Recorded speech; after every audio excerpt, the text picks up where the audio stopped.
Bom ou não? Você já chegou num anúncio de sítio ou de fazenda e viu que estava escrito assim, X alqueires de terra de cultura? Ou então você foi ver uma propriedade e o vendedor te falou que, moço, aqui é tudo terra de cultura, com aquela cara de orgulho, né? E aí você ficou na dúvida, será que isso é bom, gente? Por que ele falou isso como se fosse um troféu? Hoje eu vou te explicar o que é esse termo, por que ele importa e por que o preço de uma terra de cultura pode ser o dobro do preço de uma terra que parece igual ao do lado. Meu nome é Ricardo e seja muito bem-vindo ao Caipira da Cidade. Vamos começar pelo começo. No mercado de terras rurais existe uma classificação, que ela é usada por agrônomos, avaliadores, cartórios, bancos, e que divide as terras por capacidade de uso. E a divisão mais simples é essa, terra de cultura, terra de pastagem e terra de reserva. A terra de cultura é aquela terra boa, gente, aquela que tem uma condição de receber uma lavoura. Ela tem solo fértil, solo profundo, bem drenado, plano, ou então é levemente inclinada, né, mas é mecanizável. Em outras palavras, você bota um trator nela sem drama, tá? Eu já falei sobre terras de solo bom no meu vídeo sobre plantas indicadores de solos bons. Dá uma conferida lá. E dentro das terras de cultura ainda existe uma divisão. A terra de cultura de primeira e a terra de cultura de segunda. A de primeira é aquela nata, né? Solo profundo, fértil, planinha, aguenta manejo intensivo, você tira ali 2, 3 safras por ano se você quiser. A de segunda já tem alguma limitação, né? Ela pode ser um pouco inclinada, um solo um pouco menos fértil, precisa de mais cuidado. Já a terra de pastagem é aquela que não tem condição de receber uma lavoura com aquela eficiência, né? Recebe lavoura? Recebe, mas dá mais trabalho, porque é mais inclinada, é pedregosa, às vezes é rasa demais, ou uma drenagem ruim. Ela produz pasto, sustenta gado, mas o trator não entra ali com aquele conforto, né?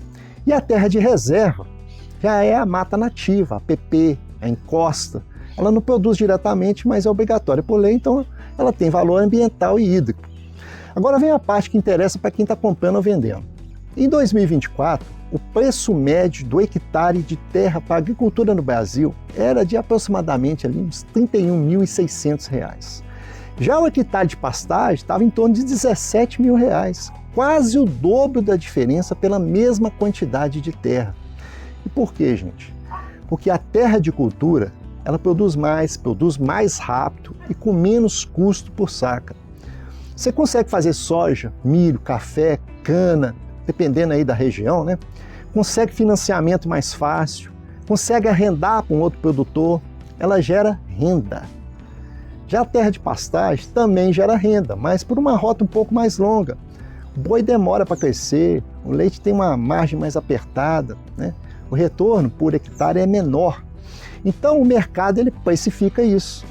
Você não está comprando um pedaço de chão, você está comprando a capacidade produtiva daquele chão.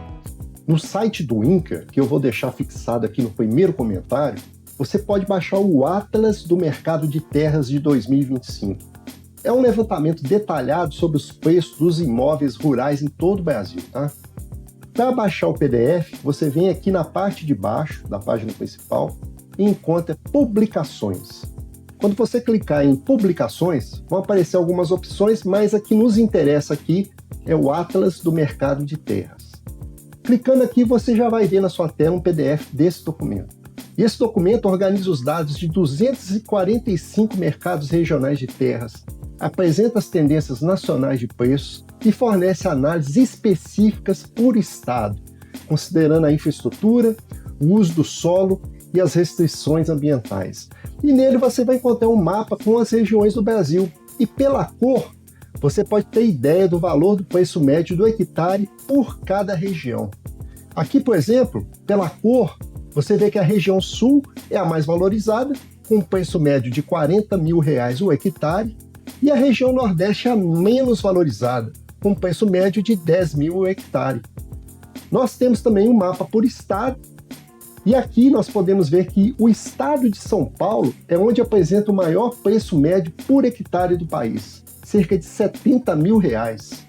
E o estado do Piauí é o que tem o menor valor, menos de R$ 10.000. Aprofundando mais um pouco, nós encontramos os valores médios por hectare de cada região, de cada estado. E aqui a variação vai dos 10 mil até 250 mil reais o hectare. Você percebe que quanto mais nós vamos dividindo as regiões, maior é a variação dos preços. Isso acontece porque nós estamos analisando uma média, né? E nesse documento nós vamos encontrar também uma análise por região e estado, explicando a atividade agrícola do estado, os fatores de valorização e desvalorização e a tendência de mercado para os próximos anos. E aqui, dentro de cada estado, nós temos as regiões, com o nome de todos os municípios daquela região, um mapa mostrando a localização e uma tabela de preços médios da região. Aqui é o que mais nos interessa, o valor da terra conforme a sua aptidão. Eu escolhi a região de Uberlândia e aqui na tabela temos duas colunas, VTI, que é o valor total do imóvel, e VTN, que é o valor da terra nua. Então note que nessa região, as terras com aptidão agrícola custam em média R$ 75 mil o hectare da terra nua. E as terras destinadas à pecuária custam por volta de 39 mil o hectare da terra nua. E aqui entra o erro mais comum de quem compra sítio sem entender esse conceito. A pessoa vê dois sítios no mesmo município, preço muito parecido, né? Um tem 10 alqueires, o outro tem 15 alqueires. Ela escolhe o de 15, lógico, né? É mais terra pelo mesmo preço. Mas o de 10 era tudo terra de cultura de primeira. O de 15 tem 5 de cultura, 6 de pastagem de morro, 4 de reserva. Então, na prática, a capacidade produtiva desse, que é maior, é menor. E no dia de vender, o de 10 vai valer mais. Hectare não é hectare, o que vale é o que aquele hectare consegue produzir. E tem mais um detalhe que pouca gente fala. Quando você vai no banco para pedir um financiamento rural, o avaliador ele classifica a terra antes de liberar o crédito. Uma terra de pastagem morro, ela tem um valor de garantia menor. Isso afeta lá no limite que o banco te dá. A classificação da terra, gente, não é só conversa de agrônomo não, tá? Ela aparece lá no seu financiamento, lá no seu seguro e lá no seu INCRA. Então como é que você identifica uma terra de cultura sem ser agrônomo? Não é uma ciência exata, até mais alguns sinais aí você aprende a ler. Primeiro, a topografia. Uma terra plana ou levemente ondulada, ela é uma forte candidata a ser uma terra de cultura. Aquele morro íngreme, dificilmente vai ser. Segundo, é o que já foi plantado ali. Se a terra já teve lavoura de soja, milho, café, ela aguenta lavoura. Se sempre foi pasto, pode ter uma limitação ali de solo ou de inclinação. Você tem que investigar, né? Terceiro é a cor e a profundidade do solo. Aquele solo escuro, profundo, que você enfia uma barra de ferro fácil, geralmente é fértil. Solo raso, com pedra, com laterita logo abaixo, é limitado. Quarto, e esse é o mais honesto, olha para o seu vizinho. Se a região toda tem lavoura e a propriedade que você está olhando nunca teve, pergunta por quê. Às vezes tem uma explicação simples, às vezes tem uma explicação que vai te fazer desistir da compra. Agora uma observação importante, gente, para quem não quer produzir, que é só um sítio para viver, né? Preciso de terra de cultura? Depende, né? Se você quer ter uma horta, um pomar, plantar umas árvores, o solo vai ajudar bastante.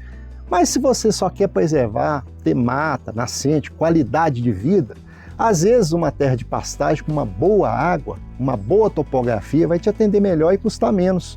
O erro é pagar preço de terra de cultura por uma terra que não é, né? Ou então deixar de comprar uma terra boa porque o vendedor não soube te vender. Saber classificar a terra que você está comprando, gente, é a diferença entre fazer um bom negócio e descobrir depois por que aquele preço estava tão convidativo, né?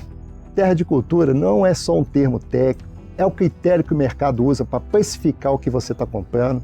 Então, antes de assinar qualquer coisa, vale a pena você saber em qual categoria que aquela terra se encaixa. Ou melhor, chamar alguém que saiba ler o solo antes de bater o martelo lá no cartório.